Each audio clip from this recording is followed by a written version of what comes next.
Voces del Periodista. El Club de Periodistas de México, con su brazo asistencial, la Fundación Antonio Sáenz de Miera y Feital, presenta Voces del Periodista.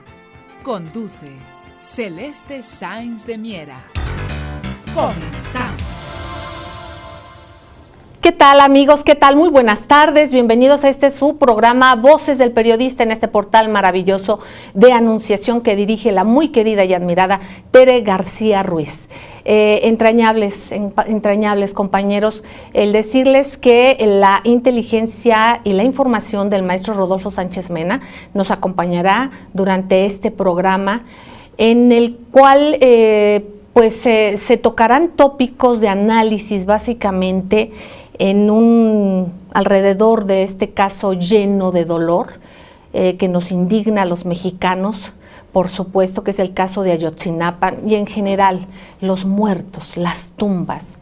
Hay muertos por todos lados y en este caso desaparecidos, ¿cuántos no estarán aflorando desde el sexenio pasado, antepasado, desaparecidos, millares de desaparecidos, independientemente de que esperamos con vida a estos 43 muchachos y lamentamos la pérdida de 6 personas también, de 6 seres humanos que en esta dinámica de perversión perdieron la vida. Yo quisiera comentar y quedarnos en una reflexión importante, que es precisamente el ver entre renglones qué es lo que pasa y quienes de alguna manera utilizan una tragedia como esta, la utilización de una tragedia. En este caso yo quisiera aprovechar la presencia del maestro Rodolfo Sánchez Mena para ver más allá de lo que es esto, de los hechos que conocemos la mayoría. Ya es a nivel internacional esta situación, ya es conocida. ¿Qué manipulación, qué hilos, qué intereses hay detrás? Porque hay una tragedia en espejo, la tragedia en sí del hecho, y la otra es lo que hemos visto que hay detrás de todo esto, lo que percibimos. Pero es importante que en medio de toda esta indignación, no se nos nuble nuestra capacidad de análisis, nuestra capacidad de ver qué puede estar más allá de lo visible, porque muchas de las veces esos actores que no sean muy visibles, pues son los que mueven buena parte de los hilos. Y estamos hablando de una tragedia y da vergüenza decir que hay quien se beneficia de una tragedia o quien la utiliza. Gracias, maestro Rodolfo Sánchez Mena, como siempre, y bienvenido. Gracias por la invitación. Bueno, que la indignación no nos nuble nuestra capacidad de análisis, maestro Rodolfo Sánchez Mena. Preguntarle qué hilos pudiesen haber detrás.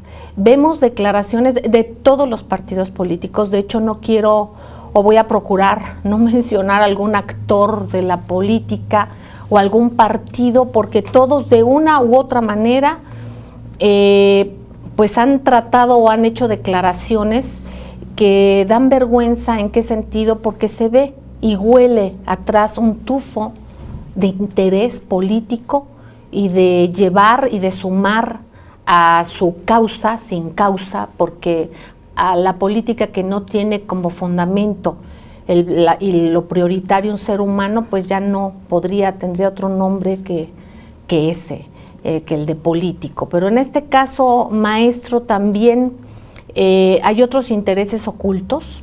Vemos algunos actores de reciente bloqueo en los medios, no bloqueo, sino no aparición en los medios, que antes eran muy visibles en los medios, ¿no?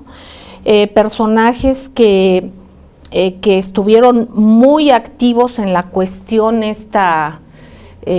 la inseguridad en el país, en México, y que ahora no sé si hayan desaparecido, si no estén actuando.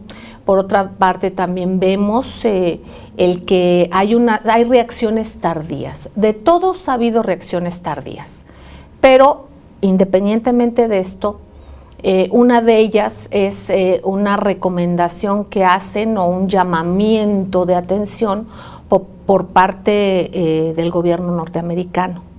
No queremos decir que estén las cosas bien y que no se pueda opinar, pero yo también aquí me pregunto dónde estará el propio procurador de los Estados Unidos de Norteamérica, Eric Holder, que impulsó todo esto que se denominó Rápido y Furioso, y no nada más fue Rápido y Furioso, fueron creo que cuatro operativos que fueron descubiertos precisamente por medios de información, no porque no lo hayan informado las autoridades ningún tipo, ni de aquel lado ni de este lado, y que fueron y que son conocidos armamento que se entregó a capos, a grupos diversos del narcotráfico, pues supuestamente para investigar y ver qué pasaba. Nos damos cuenta cuál ha sido el resultado en muchos de los casos y bueno, ese podría ser uno de los actores. Le agradezco enormemente y le pido por favor su análisis. Sí, esto sucedió durante el gobierno del presidente Calderón. Exacto.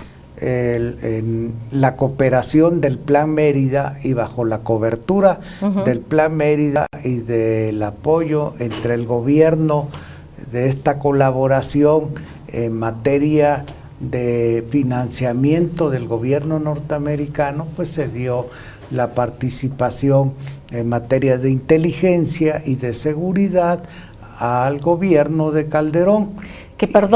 Pero la inteligencia o les resultó muy bien y el resultado es lo que estamos viviendo ahorita, o nula inteligencia. Entonces vayamos tomando los diferentes puntos. Claro, y durante el gobierno de Calderón lo que tuvimos fueron desapariciones forzosas, desapariciones forzosas que este gobierno ha investigado y buena parte de ellos tenemos algunos de ellos localizados, pero la mayor parte de ellos, bueno, pues no se encuentran desaparecidos y forman parte de todas estas fosas que se van descubriendo a lo largo y ancho del país, pero particularmente en estas regiones emergentes en donde se concentró parte de las acciones de la guerra contra el narcotráfico, aunque el presidente Calderón lo haya negado. Pero vamos a darle un trasfondo de carácter histórico para que de ahí arranquemos nosotros, porque este país no es una historia de bandoleros, de delincuentes, ¿sí?, de narcotraficantes. Este es un país que tiene una cultura, que tiene una serie de valores y de principios muy importantes. Nuestro país, precisamente en Guerrero, el acta de declaración de independencia se firmó y se acordó en Chilpancingo por entonces Morelos y 6 diputados. Ahí se firmó en Chilpancingo el acta de independencia del país por medio de la propia constitución de Apatzingán, que estamos celebrando, y que eso es muy importante, la celebración de la constitución de Apatzingán, que dio lugar a la independencia de México y es el primer código que tiene nuestro país soberano, en donde nos desligamos por completo de la vieja metrópoli del Imperio Español, proclamamos nuestra soberanía y la constitución de una república. Entonces, después de ello, las masas que apoyaron la independencia y que hicieron posible la proclamación de independencia en Guerrero y en Michoacán, en ese entonces no existían estos estados, pero más adelante, unos años más adelante, 2, 3 años de esto, se firma un pacto, el Plan de Iguala, en otra de las ciudades que hoy son importantes y destacadas del estado de Iguala. ¿Qué importancia tiene el Plan de Iguala? El Plan de Iguala, a contraposición de lo que representaba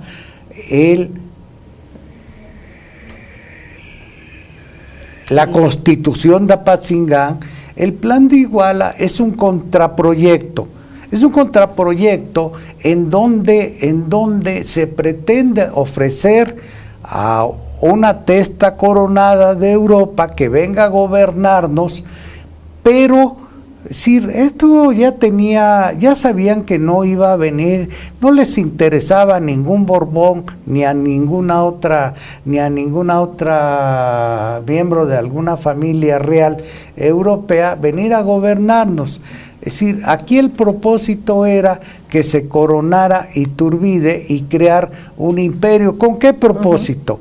Para impedir que quienes habían participado en la independencia llevaran a cabo el programa de la revolución, el programa independentista, el programa republicano, el programa igualitario que plantea los altos valores que tienen los sentimientos de la nación y que están contenidos en la Constitución de Apatzingán. Eso era el propósito definitivo, pero aquí hay una parte muy importante. ¿Quiénes sustentaban ese plan de Iguala? El plan de Iguala de Iturbide, para coronarlo, lo apoyaban los mineros apoyados en alianza con las potencias extranjeras.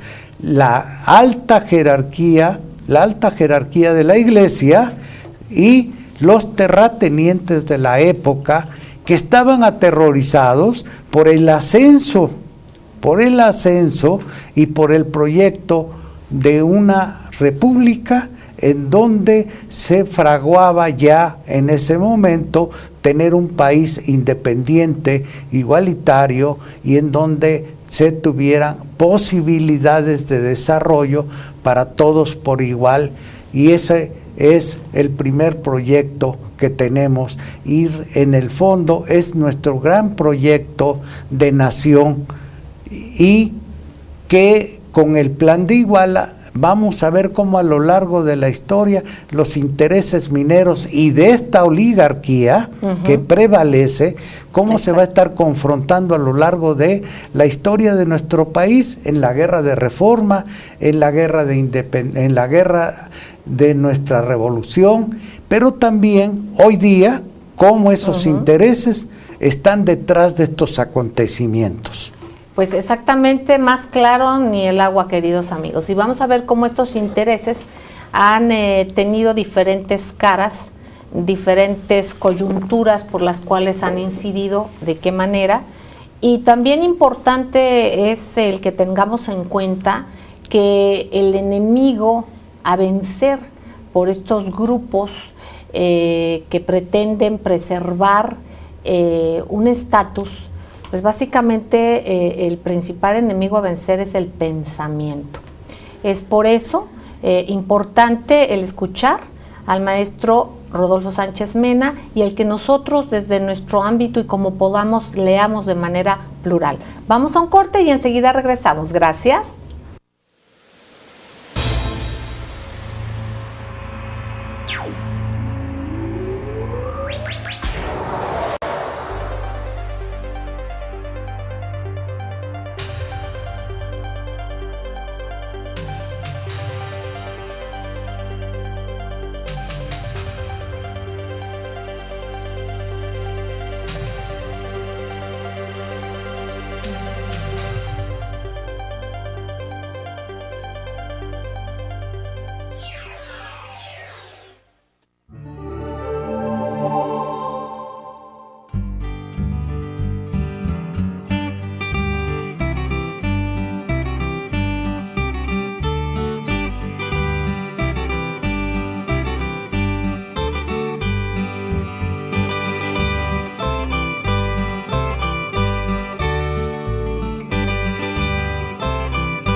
Gracias amigos, gracias por seguir con nosotros, Voces del Periodista, en este portal maravilloso que es Anunciación, y por cierto, agradeciendo como siempre a ustedes por compartir la vida, por ir de la mano por la vida con nosotros, gracias. Y bueno, lo mismo le agradecemos, y a nombre de mis compañeros aquí en el estudio, Rafael Melgar Álvarez, Alejandro Sánchez Galván, Adolfo González García, Marcos Velázquez Larios, Bernardino Cervantes Ruiz, Hilario Ramírez Vergara. Muchísimas gracias a todos ellos, y también de parte de todos nosotros para con ustedes también Jesús Arizmendi. Bueno, pues retomando, maestro Rodolfo Sánchez Mena, con estas dinámicas en momentos tan difíciles y delicados para el país, porque hay un dicho muy común y lo hemos mencionado, pero por desgracia es cierto: a río revuelto, ganancia de pescadores. Ver quién está revolviendo el río, más allá de todo, y en estos hechos deleznables que vivimos, Ayotzinapa, y que nos sumamos, por supuesto, que los queremos vivos, se los llevaron vivos y vivos los deben de regresar. Ojalá esto suceda, sin embargo hay que exigirlo así, pero viendo qué hay detrás, no quedándonos solamente con nuestro dolor, con nuestra indignación, porque muchas veces esto mismo es utilizado para fortalecer intereses de grupo. Entonces no permitamos que nos utilicen. Por esto mismo, yo creo que un movimiento social ha sido, como el de los jóvenes politécnicos, por ejemplo, han sido inteligentes en ir permitiendo y ir deteniendo cualquier intento de grupos políticos o de partidos que se acerquen. O sea, es preservar lo más transparente y lo más puro todo esto, no porque de hecho no lo sea, sino porque hay quienes pretenden utilizar toda esta tragedia. Entonces, en este análisis de darnos cuenta, tanto en el contexto histórico como nos platica el maestro Rodolfo Sánchez Mena, desde este plan de Iguala, ¿no? Y que ahora los mismos actores son muy parecidos, y estos intereses mineros, finalmente están los recursos naturales del país, y están las guerras de baja intensidad. Recordemos que hay guerras no convencionales, recordemos que hay países que se desestabilizan de una manera y otros que se desestabilizan de otro, de acuerdo a los elementos con que se cuenten, y que desgraciadamente no podremos abstraernos de este contexto también, que va por la cuestión geoestratégica y por la cuestión de los recursos naturales. Entonces esto ya lo ha tocado el maestro en los diferentes temas, que más allá de las realidades y lo que sucede, bueno, también quién se aprovecha y quién motiva y promueve todo esto, ¿no, maestro? Aquí lo importante, y es nuestro caso, nosotros no analizamos y no abordamos estos temas con el método policíaco. El método policíaco consiste, bueno, pues en ser muy precisos, porque tienen un código, pues para que señalar y ubicar y presentar pruebas de quiénes son los responsables en estos casos, pero que por cierto no han sido muy precisos, no han sido muy precisos, ni nada oportunos, están, ¿no?, esperando, ¿verdad? Van elaborando sus legajos, y cuando nos damos cuenta, bueno, pues tienen ahí tomos y tomos, ¿verdad? Pero además omisión que no es de ahorita, hay omisiones que desde hace tiempo, tiempo, mucho tiempo, ni siquiera hace un año, desde mucho antes se sabe qué grupos operan, cómo operan, y finalmente, más allá de la información que se dio a las diferentes autoridades, y haya sido lo que haya sido, pues se tiene, esa es parte de la labor de un gobernante, ¿no, maestro? Bueno, es decir, no quiero disculpar lo que sucede en nuestro país, pero en el caso de Eric Holder, que renunció en septiembre, y que fue acusado de este delito cometido en México, de enviar armas a nuestro país, si de septiembre para acá, el señor está libre. ¿Quién lo dejó ir? Bueno, porque renunció, y el presidente Obama, cuando lo despidió, lo ponderó y dijo que él había contribuido a beneficiar y a liberar lo que es el sistema de justicia criminal en los Estados Unidos, ¿sí? Entonces, esto, pues aquí en México, cada quien tiene sus procesos y sus sistemas, pero bueno, a diferencia del método policíaco, nosotros tenemos una mirada más amplia, tenemos que juntar todos los elementos. Exacto. Y a partir de información y a partir de el análisis no especulativo, sino de circunstancias y de información concreta, partimos del hecho de qué es lo que está sucediendo en Guerrero y cuáles son los acontecimientos y cuál es el proceso que se está dando ahí. ¿Qué razón tenemos de ello? Porque no podemos manejarnos con un espejo retrovisor hacia atrás. O sea, porque nos vamos a estrellar. O sea, si vivimos de la historia y no vemos la historia futura y no entendemos cómo construir la historia futura, tenemos que construir la historia Exactamente, futura. Hacer análisis de perspectiva, pero siempre basados en la historia. Es por eso que usted nos posiciona en qué es lo que se ha vivido, y cuál es el contexto actual. Yo le pregunto, maestro, en este contexto y en su propio análisis, que lo seguiremos escuchando, pero sí que nos pudiese llevar en base a medios, en base a hechos, y este principio que usted nos acaba de comentar, y no cayendo en especulaciones, pero sí en escenarios que es importante tener a la mano, porque no vemos unas autoridades que sean contundentes o que nos orienten, o que al menos sepamos desde hace muchos años qué terreno estamos pisando muchas de las veces. Y también hay hacer un análisis autocrítico hacia los medios de información, que ya forman parte de estas armas no convencionales, ¿no? Y lo que es peligroso, como es peligroso el pensamiento, bueno, pues un arma importantísima es la mentira. Entonces hay quien miente deliberadamente y hay quien lo hace por desinformación. Entonces, en lo que pretendemos aportar a base de su conocimiento, maestro querido, hay elementos que pudieran decirnos que esto tiene obviamente beneficiarios. Qué desgracia poder decir esto cuando hay seres humanos fallecidos y cuando hay gente triste, o pudiese ser una acción deliberada que vaya en los mismos intereses de los que usted nos comentó en el bloque anterior. Vamos puntualizando y tocando exactamente lo que usted me está pidiendo que desarrollemos. Uno, hay una acción deliberada y un mensaje de terror. O sea, cuando nosotros vemos que uno de los estudiantes fue desollado, ya lo comentamos, están enviando un mensaje de terror. ¿A quién?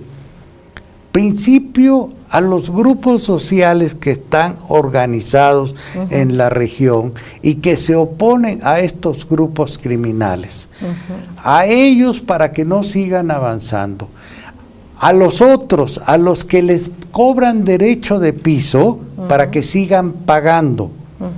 Para que no les digan, para que no crean que los van a desmantelar, que pese a la acción de la autoridad, ellos van a seguir prevaleciendo, porque esta circunstancia que le llaman hoy crisis, no es una crisis de hoy, es una situación que ha venido desarrollándose de unos años para acá. Lo expongo, es decir, ¿consecuencia de? A consecuencia del desplazamiento de la producción del narcotráfico con la apertura del libre mercado y que se creció el mercado y toda la región sur del país, partiendo de Guerrero, de Michoacán, Oaxaca, Chiapas, empezó la producción de droga y se desplazó la producción de alimentos. Si nuestro país hasta ese momento era productor de alimentos y buena parte de la población que vivía en México se fue a vivir a los Estados Unidos, fue transferida en este proceso. Incluso eso pasó primeramente también en la parte norte del país, ¿no? En esa tríada de la que hemos platicado. La primera fase, ¿sí? Entonces dejamos de producir alimentos y cuando la gente deja de producir alimentos en estas zonas, estas tierras dejan de ser. Las tierras productoras empiezan a producir drogas para abastecer al mercado. Es por eso, esta lógica criminal. En esta lógica criminal, por eso se criminalizará el que jóvenes humildes, pero con deseos de superación y con inteligencia, puedan estar y ser educados precisamente en un ámbito en el cual ellos tienen cerca, como en Ayotzinapa, aprenden a sembrar de una mejor manera, el cultivo del campo, independientemente de la educación, ¿no? De la parte de la normal, ¿no? Yo creo que ese es el problema de cómo restablecer, es decir, cómo restablecer. Pero por eso pueden también ser incómodos, digamos. Claro, aparte de todo. Claro. Es decir, aquí la circunstancia es que hay una economía criminalizada, ¿sí? Hay una economía criminal que funciona y que va avanzando y que va movilizando poblaciones. Vemos poblaciones desplazadas por la violencia. Y son desplazadas por la violencia porque en buena medida parte de estos jóvenes que son levantados, como en Michoacán, como en Guerrero, bueno, pues son obligados a llevarlos a producir en los campos, y son obligados a producir en los laboratorios. Por eso se habla de muchos jóvenes que han desaparecido y que no los encuentran, pues se encuentran en los laboratorios que siguen produciendo, porque la política que siguió Calderón y que desafortunadamente en buena medida sigue repitiendo este gobierno, que ha consistido en cortar las cabezas de los jefes del narcotráfico, hemos visto que lejos de contribuir a la pacificación y a la normalización de la economía de las regiones, lo que ha contribuido es a la multiplicación de las bandas criminales. Cuando estaba el jefe Beltrán Leiva, que era el que dominaba en el estado de Morelos, buena parte pues del estado de Guerrero, cuando lo ejecutan a él, la violencia cobra auge, tanto en Morelos, los secuestros se multiplican. Y esta familia que domina y que aparece de la familia de Abarca y la esposa de Abarca, que son vinculados a los Guerreros Unidos. Los Guerreros Unidos nada más eran matarifes de los Beltrán Leiva, ¿sí? Entonces, si de 5 cárteles principales que dominaban en el estado de Guerrero y en Michoacán, con los Barbie, todos estos, con los Zetas, se han multiplicado las bandas, y entonces en consecuencia se multiplican porque crecen los intereses. Pero lo que hemos encontrado que además y paralelamente a la multiplicación de la producción y la comercialización de las drogas, pues también la minería, que antes estaba limitada por los tratados de Bucareli. El tratado de Bucareli, que fue firmado en tiempos del presidente Calles, que limitaba que nuestro país explotara al máximo y desarrollara sus recursos, llegó a su fin en el régimen de Calderón y del presidente Fox. Y entonces empezaron a liberar las concesiones mineras y empezó en auge, junto con la demanda de minerales estratégicos, y nuestro país se concesionó una tercera parte del país a las empresas mineras. Y casualmente buena parte de esta explotación minera está en estas regiones. Exactamente. En estas regiones. Entonces se conjuntan dos factores singulares, pero el más importante de ellos, y que lo vemos ligado a los movimientos históricos del país, y el recurso más importante que ha tenido el país es el recurso estratégico de la minería, al que está ligado lateralmente los recursos energéticos. Eso es fundamental para entender qué es lo que está sucediendo acá, porque si no nos perdemos en quién es nuestro principal enemigo. Claro. Tenemos enemigos muy marcados. Cuando tenemos enemigos muy marcados y cuando decimos qué es lo que está sucediendo, y los dichos aparecen, que son los fijados por la propaganda, pero la propaganda enemiga de la comprensión de las cosas. ¿Cuál es uno de los dichos? Dicen, bueno, recuerdan, dice, la matanza de Tlatelolco, para hacer una referencia al movimiento estudiantil del 68. Y el 68 no fue una matanza. El movimiento del 68 fue la liberación de una fuerza contenida en el país para dar cauce a transformaciones profundas que se iniciaron a partir de ese momento y que han desembocado y que todavía no han logrado madurar en un proceso de democracia que se ha trastocado con esta democracia de libre mercado. Pero en el que hubo víctimas. Definitivamente hubo víctimas, pero lo que no estoy hablando yo, si las víctimas que son tenía un contexto de fondo intelectual. Así es, así, lo más importante es que se liberaron esas fuerzas, ¿sí? Pero la referencia cuando se trata de hacer es para quitar el contenido de fondo y en el contexto en el que surge, ¿sí? En el contexto en el que surge, porque por ejemplo en el estado de Guerrero, es decir, el previo al 68, el movimiento que se dio en Iguala con el maestro Genaro Vázquez, que en ese momento dirigía la Asociación Cívica Guerrerense, pues estaba planteando un movimiento de carácter democrático donde estaban reivindicando fundamentalmente la posibilidad de tener una representación política, como hoy reclamamos muchos de los mexicanos, ¿sí? Tener una representación política. Acaba de decir algo, perdón y que lo interrumpa, pero es muy importante, amigos. Ahorita me abrió así como una ventana, y yo lo hablo como público, que lo estoy escuchando. Usted dice liberar fuerzas con causa, y precisamente en el 68, digamos, estaba hecha, digamos, una masa consistente para hornear, digamos, y una para masa que crítica floreciera, exactamente. Entonces ahora, por el contexto de las circunstancias, no vayamos a permitir, amigos, que esta liberación de fuerzas y estos descontentos que se viven no vayan a tener una consistencia suficiente por las causas que fueren, y que no nos centremos realmente en el fundamento, porque de todo esto tiene que florecer algo que eche para adelante el país y que nos haga ciudadanos más fuertes, consistentes, comprometidos, para no permitir que pase todo lo que hemos permitido que suceda. Porque todo esto que suceda de alguna u otra manera es porque lo hemos permitido, porque estamos desarticulados, precisamente porque se nos ha bombardeado el pensamiento, han asesinado capacidad de pensamiento, lo hemos permitido, y que tanto lo seguimos permitiendo.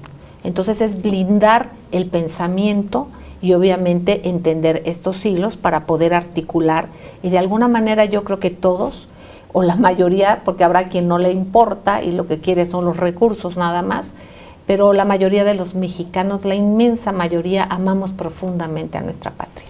Y los que tenemos intereses que en nuestro país a nadie le interesa de fuera, o sea, los que presionan para que se resuelva el problema interno que está viviendo el país, los europeos, los norteamericanos, o sea, las corporaciones que están tras de todo esto, pues ellos no van a venir a resolver el problema del país, eso lo conocemos nosotros.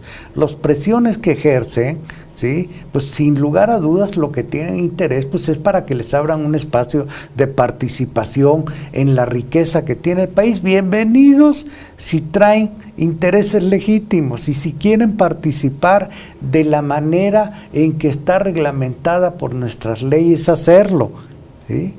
Pero si lo hacen de manera subrepticia, como lo estamos viendo en las regiones, para fomentar, como lo hicieron antes las compañías extranjeras, para fomentar guardias blancas, y ahora a través de las empresas privadas de seguridad, para armar grupos, ¿sí? Y para asesinar a la población, pues entonces tenemos el elemento central de esta racionalización, de a quién están enviando el mensaje de por qué matar, ¿sí?, a estos estudiantes. ¿Y qué es lo que están matando con estos estudiantes? Bueno, lo que tratan de hacer es retroceder a estos movimientos, ¿no? Perdón, y estos metapoderes, independientemente de los cómplices internos que tengan en el país, porque no son más que eso, estos metapoderes, recordemos que han creado monstruos, mercenarios, están creando guerras en el mundo. Entonces, no es algo aislado.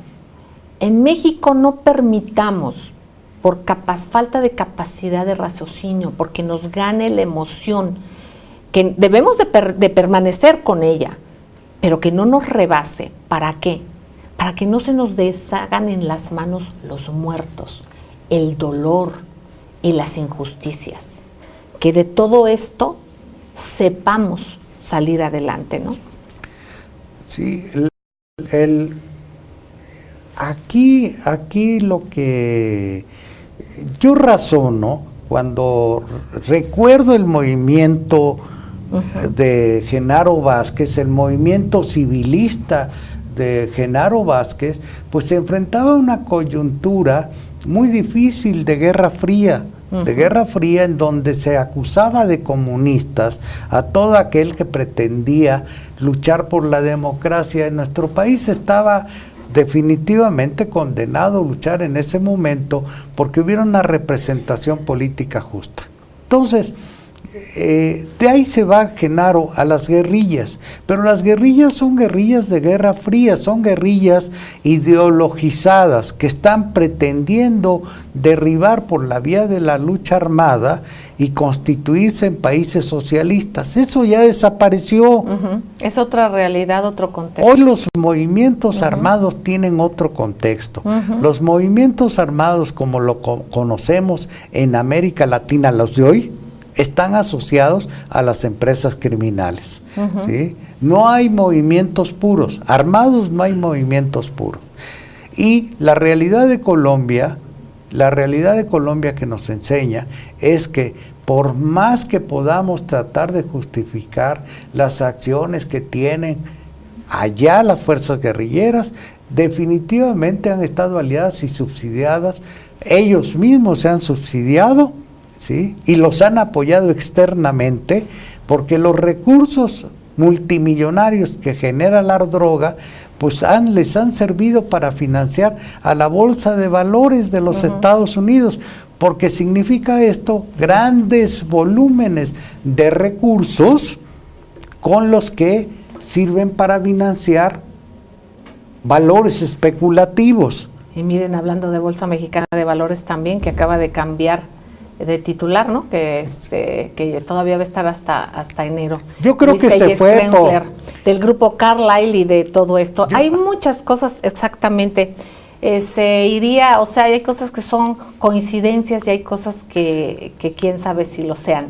Pero finalmente estamos en un momento difícil. Ahora, yo le comento y le digo, maestro, ya nada más y para irnos. Hay hechos lamentabilísimos ahorita, que es la desaparición de estos muchachos, aparte de lo demás. Yo le pido de favor nos dé su reflexión sobre si esto finalmente viene siendo un crimen de Estado por omisión, por comisión o por verse rebasado el propio Estado por todo este tipo de problemática de la que hemos platicado. Yo creo que esta es una discusión. Y hablo de Estado, no me refiero a solamente lo federal, es incluyendo lo local, todas las omisiones que hay, toda la falta de operatividad política que ha habido en los diferentes actores, ¿no? Unos con mayor responsabilidad que otros, por supuesto. Bueno, es decir, la tesis que quiere hacer al Estado criminal y llamar al Estado que se trata de un crimen de Estado, bueno, pues se trata de un planteamiento de carácter ideológico, ¿sí? Yo lo eludo, y no porque lo quiera evadir, sino porque nos lleva no a una solución, no nos da una salida. Plantea una supuesta salida para que nos lo esgrimen como un elemento para justificar sus acciones, ¿sí? ¿Y quiénes lo plantean estos fundamentalmente? Un sector del PRD, un sector del PT, y le tengo que poner los títulos de quienes tienen ese origen y que lo están reclamando, ¿sí?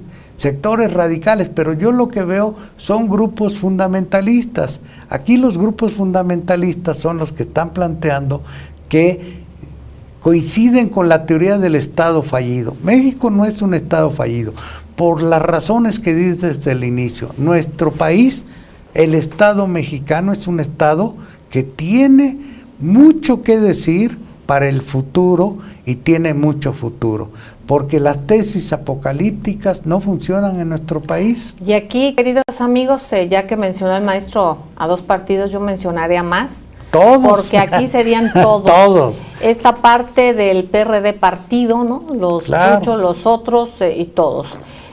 También un PAN que ahorita van nadando de muertito, ¿verdad? Como ausente, como si no tuviera nada que ver en todo lo que se está viviendo, cuando tenemos un pasado tan cercano, lleno de todas estas inmundicias, y que yo creo que ahí hay conexiones muy importantes.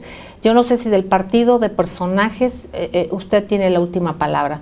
Igualmente con el PRI, con un PRIAN, con un PRI dividido, porque recordamos a un PRI nacionalista que hizo instituciones para el país, que dio crecimiento económico al país, pero hablamos de otro también con una visión totalmente de cara reversa a lo que se vivió muchos años en el país. Son diferentes coyunturas también de pequeños partidos que de manera oportunista han ido subiendo. ¿Y por qué digo oportunista? Porque finalmente se le pegan a uno, se le pegan al otro, son como partidos chicle, ¿no? Y entonces nada más es para hacer más bomba, para hacer más grandes las cosas, y finalmente nos cuestan mucho a los mexicanos. Que no se nos olvide, queridos amigos, que estamos a unos meses de elecciones. Las elecciones. Que hay un contexto de rebatinga espantoso. Son con camarillas. Un enanismo con un enanismo político como nunca. Entonces, vayamos nosotros y canibalismo. Vayamos permeando y blindando nuestro pensamiento, nuestras emociones. No dejemos de asombrarnos, no dejemos de participar en la mejor manera. Que viva México, que viva mucho y que deje de haber esta sangre, que dejen y que hagamos a un lado a los especuladores de la sangre. Les quiero entrañablemente. Muchísimas gracias. Muchas gracias. Maestro. Un saludo. Rodolfo Sánchez Mena. Y bueno, un abrazo y nuestra solidaridad. Se los llevaron vivos los queremos.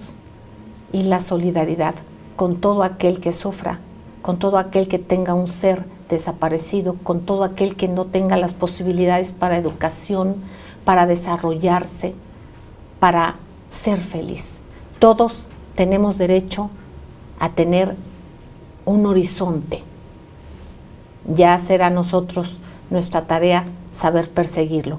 Por lo pronto tengamos el horizonte del amor, del cariño, de la unidad y de saber que tenemos un país riquísimo en cultura, en recursos naturales y en pensamiento que debemos fortalecer. Les quiero muchísimo. Gracias. Que viva México y todos abrazados por México. Hasta la próxima.